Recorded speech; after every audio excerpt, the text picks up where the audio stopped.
Donc nous avons constaté que 41% des personnes qui fréquentaient le lycée, qu'il s'agisse des lycéens, des enseignants ou des personnels qui y travaillaient, ont été infectés par ce nouveau coronavirus pendant l'épidémie de février-mars.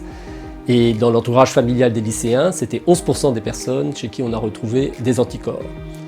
Alors dans cette population plutôt jeune, 5% ont dû être hospitalisés, il n'y a pas eu de décès dans toutes les personnes qui fréquentaient ce lycée.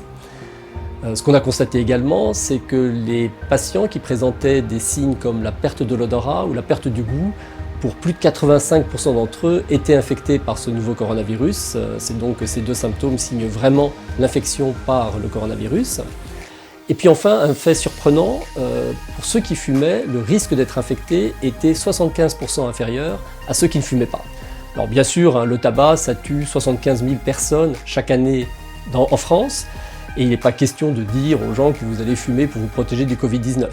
En revanche, comprendre comment le tabac a pu diminuer le risque d'être infecté, ça peut ouvrir des pistes importantes, que ce soit pour un traitement préventif ou un traitement curatif.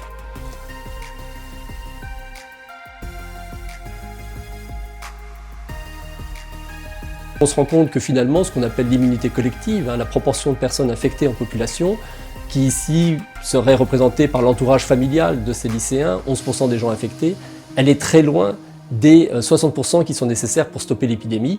Il faudra donc que la levée du confinement se fasse avec la plus grande prudence possible.